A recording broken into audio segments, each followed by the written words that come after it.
తెలుగుదేశం పార్టీలో ఆయన మరో జీవీ రెడ్డి కాబోతున్నాడా అంటే అవును అనేసి తెలుగుదేశం పార్టీ నుంచే సమాధానం వస్తుంది. కొంతమంది తెలుగుదేశం పార్టీ నాయకులే అవును కాబోతున్నాడు అనేసి మాట్లాడుకుంటున్నారు. తెలుగుదేశం పార్టీ ప్రతిపక్షంలో ఉన్నప్పుడు వైఎస్ జగన్మోహన్ రెడ్డి గారిని ఆయన ప్రభుత్వాన్ని విమర్శించేందుకు చాలామంది తెలుగుదేశం పార్టీ నాయకులు ముందుకు రాలేదు. నా తెలిసి 4 years వరకు ఏ తెలుగుదేశం పార్టీ నాయకుడు కూడా ముందుకు రాలే. ఆ సమయంలో తెలుగుదేశం పార్టీ జాతీయ అధికార ప్రతినిధి జీవీ రెడ్డి అనేక సార్లు వాళ్ళ పచ్చ మీడియాలో కూర్చొని భలే మాట్లాడేవాడు. అదేవిధంగా వైఎస్ఆర్ కాంగ్రెస్ పార్టీ ప్రభుత్వం మీద తీవ్ర స్థాయిలో విమర్శలు కూడా చేసేవాడు. ప్రతిపక్షంలో తెలుగుదేశం పార్టీకి బలమైన గొంతుగా జీవీ రెడ్డి ఉండేవాడు. ఆయన కొంచెం లాజికల్గా కూడా మాట్లాడేవాడు, ఎందుకంటే ఆయన లాయర్ అంట. సో కొంచెం లాజిక్గా కూడా మాట్లాడేవాడు. వాళ్ళ పచ్చ మీడియాలో కూర్చొని భలే మాట్లాడేవాడు. కూటమి ప్రభుత్వం ఏర్పడిన తర్వాత జీవీ రెడ్డికి ఫైబర్ నెట్ చైర్మన్ పదవి కూడా దక్కింది. ఆ పదవితో తెలుగుదేశం పార్టీ క్యాడర్ను అలాగే ప్రభుత్వాన్ని ఉత్తరించవచ్చు అనేసి జీవీ రెడ్డి కూడా ఎన్నో కళలు కూడా కన్నాడు బాబు. అయితే అవేవి కూడా ఆచరణకు రాలే. అంత ఈజీ కాదని సంబంధిత అధికారుల ప్రవర్తన చూసి ఆయన బెంబేలెత్తిపోయాడు. ఫైబర్ నెట్లో ఉన్నటువంటి ఉన్నతాధికారులు వాళ్ళు చేస్తున్నటువంటి అవినీతి, ఆ భాగోతాలన్నీ కూడా బయటపెట్టేశాడు జీవీ రెడ్డి. క్యాన్సర్ల ప్రభుత్వాన్ని సమాజాన్ని పీడిస్తున్నటువంటి అవినీతిని పారదోలాలి, తన పదవికి న్యాయం చేసుకోవాలి అని చెప్పేసి ఏదో పెద్దగా కలలు కన్నాడు. ఊహించిన రీతిలో ఆయనే సైలెంట్గా బయటికి వెళ్ళిపోయాడు. ఇప్పుడు ఆయన ఏం చేస్తున్నాడో, ఎక్కడున్నాడో, ఎలా ఉన్నాడో ఎవరికి కూడా తెలియదు. అసలు ఆయన పట్టించుకునే నాదురేలే. ఈవెన్ తెలుగుదేశం పార్టీ నాయకులైనా సరే పట్టించుకుంటున్నారా అంటే అదే పెద్ద క్వశ్చన్ మార్కే. ఎక్కడ కానీ కనిపించలేదు, చాలా రోజులు అయిపోయింది ఆయన కనిపించి కూడా. ఎక్కడ కానీ మీడియాలో కూడా కనిపించట్లేదు, సోషల్ మీడియాలోనూ కనిపించట్లేదు.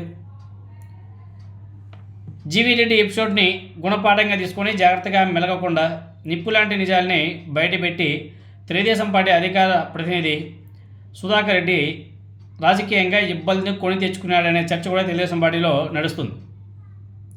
తెలుగుదేశం పార్టీని సంరక్షించుకోవాలనే సుధాకర్ రెడ్డి ఆవేశం, ఆక్రోశం చివరికి ఆయన్ని బలికొనేలా కనిపిస్తుంది. రీసెంట్గా రవాణా శాఖ మంత్రి రాంప్రసాద్ రెడ్డి తిరుపతి పర్యటనలో చేసినటువంటి కామెంట్స్ సుధాకర్ రెడ్డికి ఇబ్బందులు తప్పేలా లేవనే చర్చ కూడా నడుస్తుంది. ఆయన ఏమన్నాడంటే, మంత్రి రాంప్రసాద్ రెడ్డి 1 కోటి మందికి పైగా తెలుగుదేశం పార్టీకి సభ్యత్వం ఉంది, వారిలో కొందరు ఏవేవో మాట్లాడితే పార్టీకి నష్టమేమీ లేదు అని చెప్పేసి మంత్రి గారు అన్నారు. క్రమశిక్షణ ఉల్లంఘించిన వారి మీద పార్టీ పెద్దలు చర్యలు కూడా తీసుకుంటారు. సుధాకర్ రెడ్డి చేసినటువంటి రాసలీల ఆరోపణల్ని దృష్టిలో పెట్టుకునే రాంప్రసాద్ రెడ్డి హెచ్చరించాడు అని చెప్పేసి తెలుగుదేశం పార్టీ నాయకులే మాట్లాడుకుంటున్నారు. అదేవిధంగా పాపం ఈ సుధాకర్ రెడ్డి, తెలుగుదేశం పార్టీ అధికార ప్రతినిధి సుధాకర్ రెడ్డి రాజకీయాల్లో ఆయుష్ తక్కువ అనేసి గ్రహించలేక అనవసరంగా మాట్లాడాడేమో అనేసి ఆయన అభిమానించే కొంతమంది తెలుగుదేశం పార్టీ నాయకులు కూడా బాధపడిపోతున్నారు.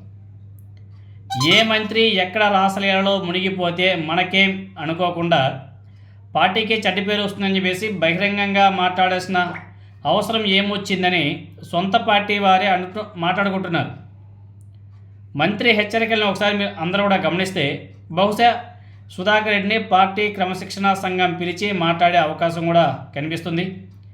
మంత్రి గారి రాసలీల గురించి తెలుసుకొని అమాత్యుడిపై చర్యలు తీసుకుంటున్నారనేది భ్రమ.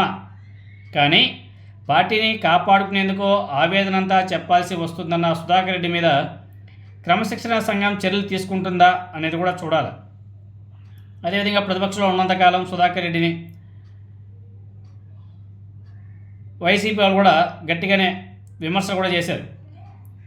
తెలుగుదేశం పార్టీ బాగా వాడుకుంది ఆయన్ని, సుధాకర్ రెడ్డిని, ఎందుకంటే బాగా వైసీపీ మీద గట్టిగా మాట్లాడుతున్నాడు కాబట్టి.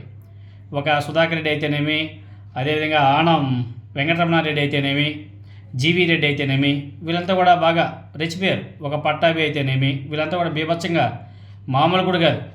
ఒక బుద్ధా వెంకన్న, వీళ్ళంతా కూడా ఇప్పుడు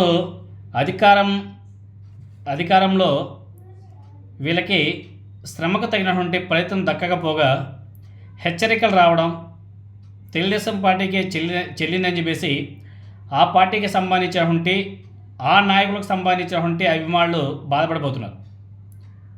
ఆల్రెడీ జీవీ రెడ్డి లాంటి వ్యక్తుల్ని కోల్పోయాం, ఇప్పుడు మళ్ళీ సుధాకర్ రెడ్డి లాంటి వ్యక్తుల్ని కోల్పోవాలా అనేసి తెలుగుదేశం పార్టీ కేడర్ అంతా కూడా ఆలోచనలో పడ్డారు. మరి సుధాకర్ రెడ్డి గారి పదవి ఉంటుందా ఊడుతుందా అనేది చూడాలా. ఆయన కూడా మొన్న ప్రెస్ మీట్లో కూడా చాలా డైరెక్ట్గా మాట్లాడాడు. ఈ తెలుగుదేశం పార్టీకి రాజీనామా చేసి, ఈ అధికార ప్రతినిధి పదవులకన్నిటి కూడా రాజీనామా చేసి స్వచ్ఛందంగా ఒక ఇండిపెండెంట్గా ఈ తెలుగుదేశం పార్టీ ఎమ్మెల్యేలు మంత్రులు చేసే రాసలీలలో, అదేవిధంగా అవినీతి భాగవతాలన్నీ కూడా బయట పెట్టాలనేసి అనిపిస్తూ ఉంది అని చెప్పేసి ఆయన మాట్లాడాడు. ఆ పని చేస్తే చాలా బాగుంటుంది. ఆ రాసలీల మంత్రులు, రాసలీల మంత్రి ఎవరో అన్నది కూడా తిరుపతి ప్రజలంతా కూడా మాట్లాడుకుంటున్నారు. ఎవడబ్బా మన తిరుపతిలోకి వచ్చి మంత్రి గారు 5 స్టార్ హోటల్లో దిగి రచ్చరచ్చ చేస్తున్నది అనేసి చాలామంది మాట్లాడుకుంటున్నారు. మరి చూద్దాం ముందు వ్యవహారాలు ఏ విధంగా ఉంటాయి, మరి సుధాకర్ రెడ్డి గారి పరిస్థితి ఏ విధంగా ఉంటుంది, ఆయన ఫ్యూచర్ ఏంటి అనేది కూడా ఒకసారి ఆలోచన చేయాల్సిన అవసరం కూడా ఉంది. ముందు రాజకీయాలు ఏ విధంగా ఉంటాయో చూడాలి.